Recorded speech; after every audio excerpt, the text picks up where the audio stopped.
Bismillahirrahmanirrahim. Assalamualaikum warahmatullahi wabarakatuh. Nama saya Ilham Nurul Ikram, NIM 1931041153. Saya akan menjelaskan tentang tujuan instruksional. Definisi tujuan instruksional. Materi suatu bidang studi tidak mungkin menjadi milik kita tanpa dipelajari terlebih dahulu, baik dipelajari sendiri maupun diajarkan oleh guru. Proses atau kegiatan mempelajari materi ini terjadi dalam saat terjadinya situasi belajar mengajar atau pengajar. Dari perkataan pengajaran itu instruksional inilah maka timbul istilah tujuan instruksional.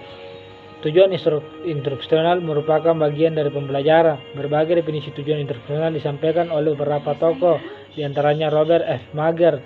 Tujuan instruksional sebagai tujuan perilaku yang hendak dicapai atau yang dapat dikerjakan oleh siswa pada kondisi tingkat kompetensi tertentu. Tujuan pengajaran instruksional dikelompokkan menjadi dua, yaitu tujuan instruksional umum dan tujuan instruksional khusus. Apa yang dimaksud dengan tujuan instruksional umum? Tujuan instruksional umum yang menggariskan hasil di aneka bidang studi yang harus dicapai oleh siswa. Yang dimaksud dengan tujuan instruksional khusus yaitu merupakan pembelajaran TIU yang menyangkut satu pokok bahasa atau topik pelajaran tertentu sebagai tujuan pengajaran yang konkret dan spesifik yang dianggap cukup berharga, wajar dan pantas, yang dapat direalisasikan dan bertahan lama demi tercapainya tujuan instruksional umum. Manfaat tujuan instruksional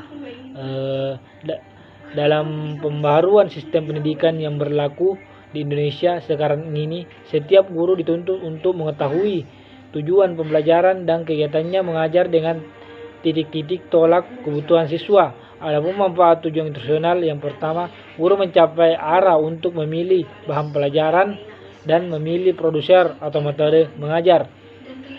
Dua, siswa mengetahui arah belajarnya. Dan yang ketiga, setiap guru mengetahui batas-batas tugas dan wewenang mengajarkan suatu bahan sehingga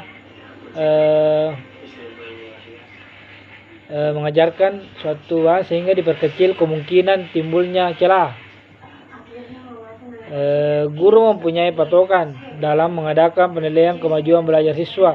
Guru sebagai pelaksana dan petugas-petugas pemegang kebijaksanaan mempunyai kriteria untuk mengevaluasi kualitas maupun definisi pengajaran.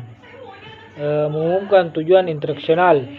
Telah disebutkan bahwa tujuan instruksional adalah tujuan yang menyatakan adanya suatu yang dapat dikerjakan atau dilakukan oleh siswa setelah pengajaran.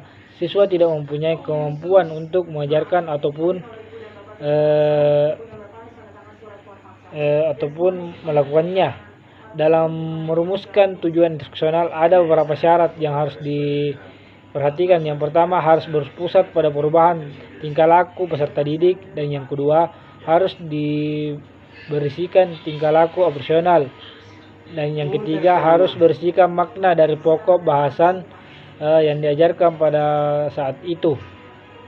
Langkah-langkah dalam merumuskan tujuan instruksional khusus ada tiga, yaitu yang pertama mempelajari kurikulum, yang kedua memahami tipe-tipe hasil belajar, dan yang ketiga memahami cara memuaskan tujuan pengajaran sehingga isi tujuan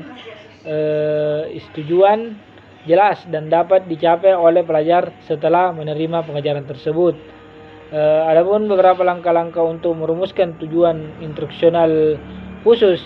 Yang pertama, membuat sejumlah TIU, tujuan instruksional umum, untuk setiap mata pelajaran atau bidang studi yang akan diajarkan. Dan merumuskan TIU digunakan kata kerja yang sifatnya masih umum dan tidak dapat diukur karena perubahan tingkah laku masih terjadi di dalam diri manusia. Dari masing-masing TIU dijabarkan menjadi sejumlah TIK yang rumusnya jelas, khusus dapat diamati, terukur, dan menunjukkan perubahan tingkah laku. Sekian dari saya. Wassalamualaikum warahmatullahi wabarakatuh.